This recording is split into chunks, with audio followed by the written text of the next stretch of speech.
course.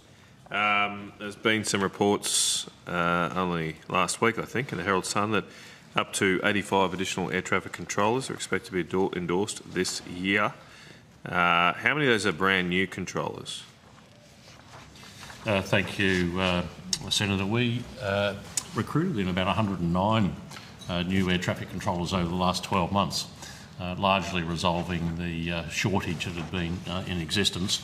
If you're referring specifically to Melbourne, I'd have to refer to Mr Curran.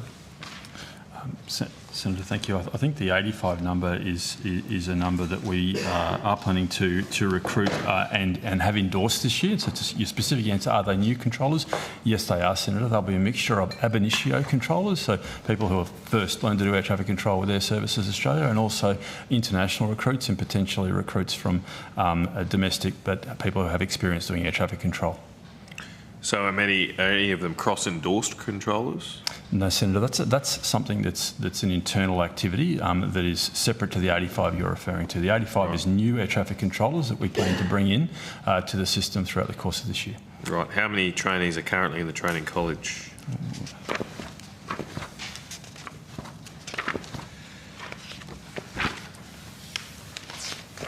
Just a moment, Senator.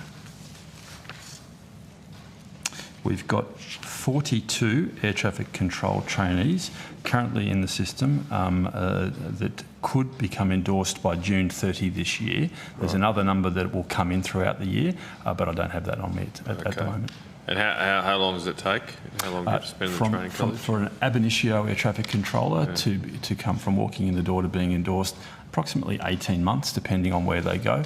For experienced air traffic controllers, in the vicinity of 6 months, depending on their background and depending on where we post them to. So going the 42 to the 85, is that going to be made up by people who have already got experience? Senator, the 42 air traffic controllers I mentioned are scheduled to be endorsed by June 30 this year. Yeah, I'm just wondering, but there's a gap there because you're saying there's 85. We have other air traffic controllers in the training system who will be scheduled to be endorsed between June this year and December of this year. I just don't have that number on me. I was working to this financial year. Right. But it's 85 in total is what we're expecting. There's an attrition rate in there. Well, that was my next question. Are you assuming an attrition rate to get to your 85? That's correct, Senator. The attrition rate's been across all of our streams. That's en route, approach and tower in the mid-60s. So it's been higher than... So I think the pass rate. The pass rate. Okay, so 40% attrition. Mid-60s, about 65. So we're at 35%. That's higher than we would like, and we're working to refine. Just to clarify, there's a bit of confusion. So 60% pass. Around 65%. 65 and 35% attrition. That's correct. Put it the other way. Still pretty high. You still think it is, Senator. We're aiming more for about 75%. It's traditionally, and not only in Australia but globally, a role that, notwithstanding the fact that the candidates pass the exams to come into the system, that there is an attrition rate given the high safety standards and expectations we have throughout the program. So last financial year, I've got a quote from Airservices saying that we have introduced 53 new endorsed air traffic controllers into our operations, and we're continuing to recruit and train new controllers with an additional 37 anticipated to be endorsed by the end of December 2024. How many of those 37 were endorsed? Senator, I'll have to go back on that timestamp and take that on notice. As I said, working to the end of this financial year. Okay, you might put some of these on notice. Okay, with the 85, like how does that compare to previous years? Was the 53 I mentioned earlier, was that what it was last year? Senator, it's an increase. Of the number I have is that we ended up having 52, a combination of ab initio and experienced actually passed the training from start to finish. That's last year? Last calendar year. Yep. 1 January to 31 December, that's right. So 85 is an increase, but one... Going back further, I mean, roughly, have you ever got anywhere near 85 before in a year? Senator, we're certainly increasing our training pipeline to I would say, record highs at this time, but we would have trained more than 52 in the system at some point. Yes, I would need to take it on notice if you want the specific year. Okay, so how much overtime is being worked at the moment by air traffic controllers? Senator, the overtime levels at national level are currently we have for our air traffic control workforce an average of 168 hours per annum and that works through to about 6.4 hours per fortnight.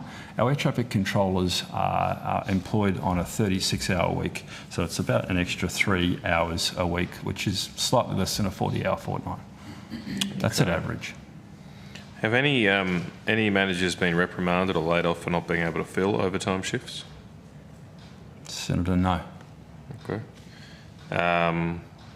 What's the maximum number of overtime that some are working at the moment?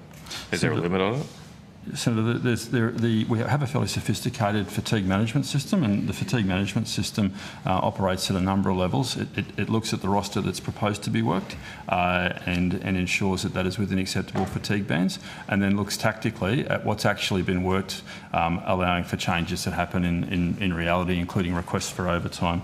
The maximum air traffic control overtime that we have in the system is quite high in some parts, and we have a number of air traffic controllers that are still operating within our fatigue management limits, but that are doing significant levels of overtime. And in some of those cases, they're actually part-time employees as well. So when we look at their actual hours per fortnight, it's higher than the normal hours that a full-time employee works, but you need to allow for that fact that they're actually working part-time to start with. Right. How many air traffic controls have left in the last 6 months? Senator, the air traffic control attrition in the last this year, we've had one air traffic controller resign, and I have the details for 2024 calendar year. Just a moment. We've had 19 air traffic controllers depart in total throughout the course of 2024 calendar year, but only 3 of those were straight up resignations.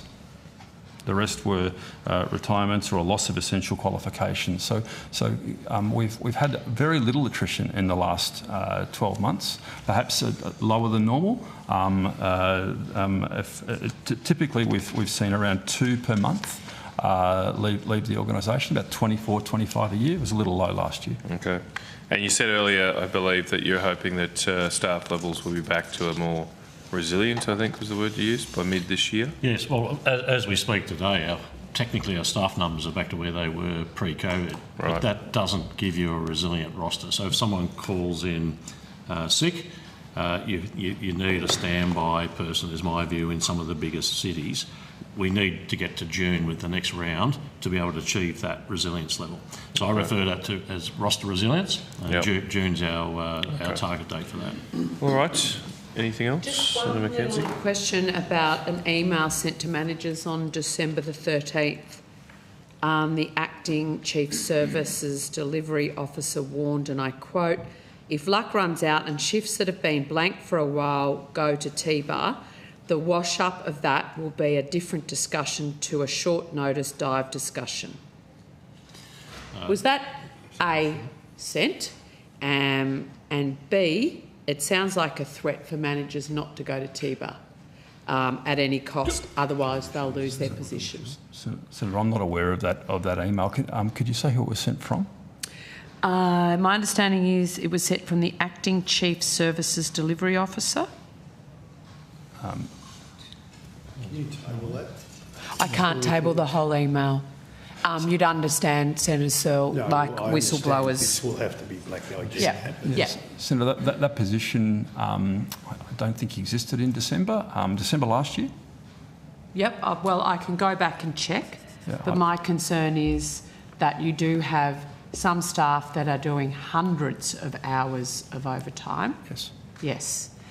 And we've discussed many times in this space about TIBA incidents being called not because there's an actual issue in the airspace, it's because we can't staff Airservices Australia appropriately, and then the flow-on impact of those incidences into the aviation sector more broadly and to customers? Senator, I could certainly say that we put a really concerted effort into our service performance through the Christmas and holiday season. We were looking at staffing levels, minimising leave where we could, minimising any air traffic controllers that were on projects, minimising training, pulling all the levers that we reasonably could to make sure our workforce was facing the front to deliver services to the airline industry through what was one of the busiest periods that we've had in the last many years. Okay, so my advice is that it was sent in December 2024 from Mr Sharker. Okay. I'm not So I'll aware get of you the to email. follow up on that behind the scenes, because that does sound like a threat to me. Thank you. Thanks, Chair. Good, okay. Thank you very much, Air Services. Travel safe, and we'll now call